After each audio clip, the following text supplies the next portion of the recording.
Salam jumpa. Saya senang sekali bisa menyapa kalian pada pertemuan kelima ini, dan kita akan membahas tentang translation code, ethics, and also tools in doing translation.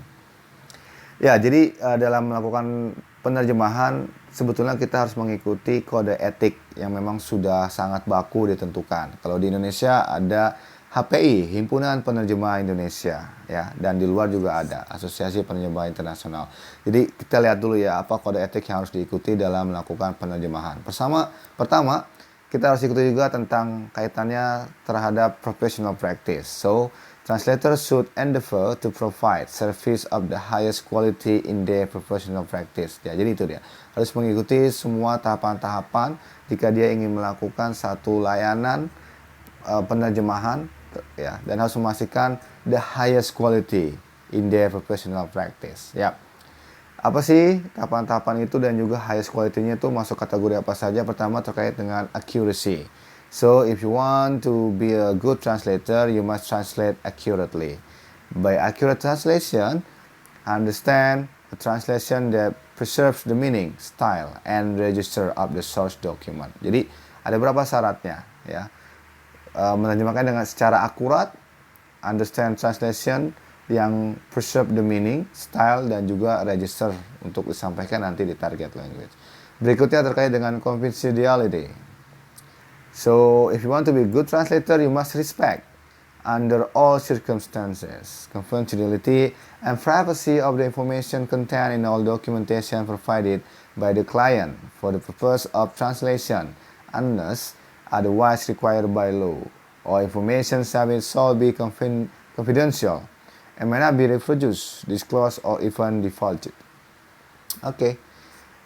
Okay, it's about impartiality and also conflict of interest. In order to maintain professionalism, if you want to be a good translator, you must remain impartial and declare any potential conflict of interest, including personal or even ethical values on, and also the opinion that might affect his or her performance while translating a document. Okay, there are also limitations of practice in doing translation. The translator must only accept assignment that he or she can complete, remember, and deliver in a timely manner by the due date. Nah, ini kita pernah singgung ya. Jadi jangan terjebak dalam satu lingkaran di mana ada tugas translating dokumen lalu diterima, karena syaratnya itu kalian harus being able to complete and deliver in a timely manner. Jadi kalau perjanjiannya 10 halaman harus selesai misalkan 1 hari, misalkan 24 jam, itu harus disanggupi. The translator must accept document that he or she can translate. Nah, jadi harus menerima kalau dianggap itu memang bisa terjemahkan. Nah, bicara diterjemahkan ini bukan berarti layak, ya. Jadi boleh jadi kalian bisa menerjemahkannya, tapi itu legal dokumen, ya, itu rasanya is too risky, ya. Dan itu nanti akan bertabrakan dengan kode etik dari HPI, Himpunan Penerjemah Indonesia, dan cukup fatal sebetulnya. Now, work should be subcontracted to colleagues without prior written permission. Jadi harus ada janji dulu sebelumnya dan tertulis izinnya. The translator should possess sound knowledge of the source language and be an expert in the target language. Nah, tadi memang itu sudah mutlak jika ingin menerjemahkan, sekalipun itu katakan general document, itu harus punya level yang sama. Di bahasa Indonesia misal levelnya 8, di bahasa Inggris ya harus 8. Karena dia harus memiliki pengetahuan yang pertama, sound knowledge di sini, dan juga be an expert in the target language. Nah, ini yang terpenting. As the translator, you should accept translation only for fields or subject matters where you have knowledge and experience. Nah, ini pernah kita singgung bahkan di pertemuan pertama, persis, bahwa akan menjadi satu hal atau presiden yang buruk jika ada seseorang, ya katakan mahasiswa sastra Inggris, mahasiswa pendidikan bahasa Inggris, menerima satu project katakan translation, ya, namun itu belum dipastikan apakah yang ingin menerjemahkan itu menguasai dengan baik field. Nah, field di sini seperti topik ya, atau subjeknya itu apa, ya, subject matternya itu apa, permasalahannya itu apa, ya, where he or she has knowledge or experience. Jadi, ya, kalau mungkin pernah mengalami sebelumnya menerjemahkan dokumen-dokumen tertentu yang sifatnya masih general, ya boleh. Tapi kalau baru pertama kali, bukannya nggak boleh sih, tapi lebih kepada etika di sana.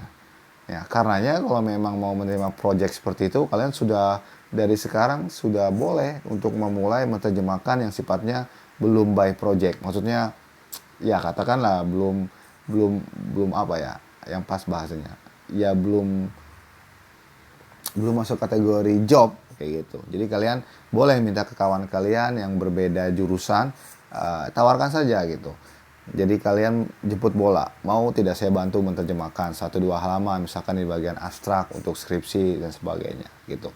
Jadi nanti bermodalkan bekal itu kalian punya pengalaman. Oh, saya pernah menerjemahkan abstrak skripsi lalu bagian introduction sampai bab 1 dan juga bab 2 misalkan.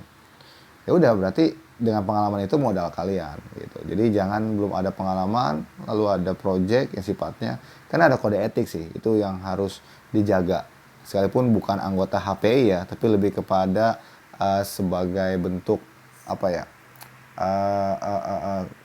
Bentuk kemaslahatan ini deh, akademis ya menyebutnya seperti itu. Jadi agar tidak malu dan nanti tidak membuat malu ya katakanlah jurusan, prodi kayak gitu. Oke ya. Lebih ke arah sana.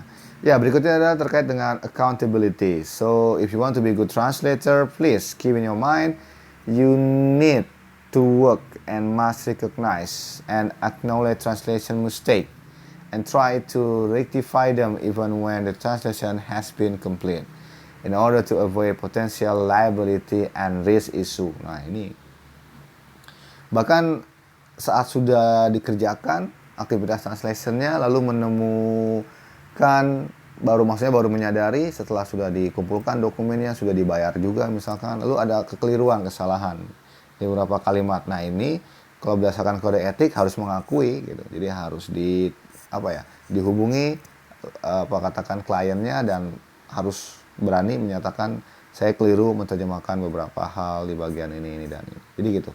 Nah, saran saya sih seperti ini ya, karena nanti tadi kan bermodalkan experience. Nah, kalian sudah mulai nih yang sifatnya kalian melakukan sesuatunya karena suka dulu deh. Misal kalian iseng hobi banget nih melihat satu acara di YouTube.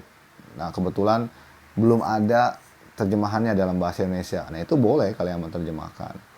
Nah, jadi katakan sederhananya gini, kumpulkan dulu portofolionya agar nanti saat momen-momen itu ada, nah kalian at least bisa word of mouth kan, ya bisa sambil walk the talk juga bahwa saya pernah menerjemahkan ini, saya pernah iseng menerjemahkan subtitle YouTube yang belum ada terjemahan bahasa Indonesianya, saya pernah juga membantu teman menerjemahkan skripsinya, jadi kayak gitu ya. Jadi silakan dimulai mengumpulkan portofolionya.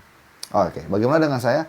Kalau saya juga sama, saya memulai dengan cara itu dan saya memulai dengan cara membantu teman saya beda jurusan untuk menerjemahkan skripsinya dan juga tesisnya.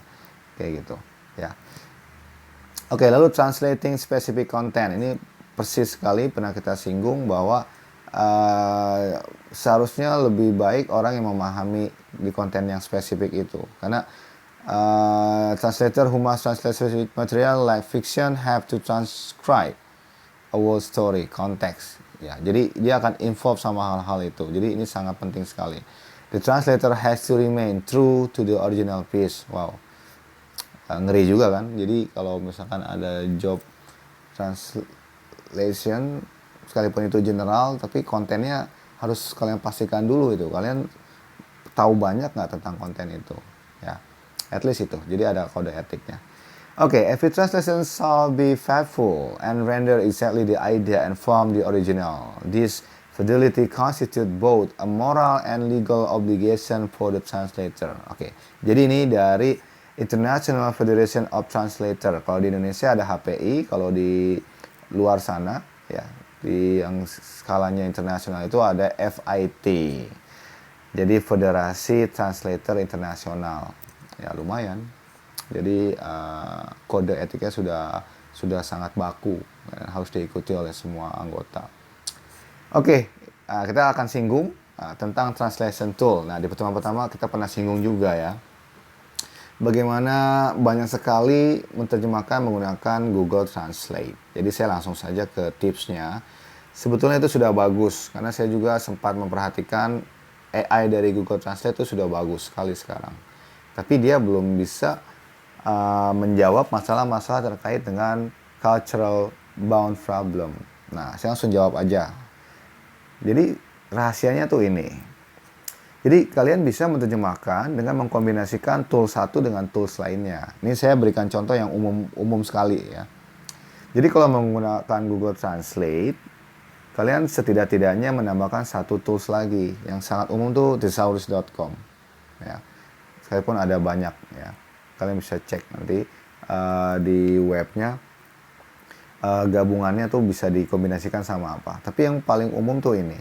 Nah, ini kenapa penting kita kombinasikan dengan thesaurus agar nanti kata-kata yang sering muncul, lalu kita merasa ada kesannya kok kalimat ini nggak pas sekali ya, kayak gitu.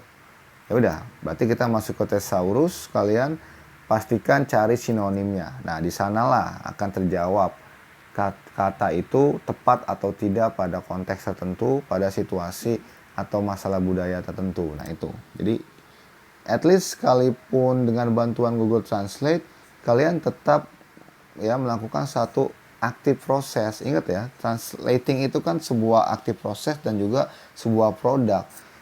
Nah, saya pribadi akan sangat cukup marah sebetulnya kalau dinyatakan produk tapi produknya hanya copy masuk ke Google Translate lalu di paste di dokumen yang nanti kalian bisa beri judul terjemahan apa, translation apa. At least kalian berproses dulu gitu. Ya lumayan sih, karena nanti akan per kata memastikan kata ini tepat atau tidak. Nah, itu bisa dimasukin langsung ke thesaurus. Nanti kalian cek bagaimana cara penggunaannya. Sudah saya sediakan linknya ya di bawah. Nanti kalian bisa cek gitu. Nanti kalau kurang jelas kalian boleh menghubungi saya secara personal di grup WA.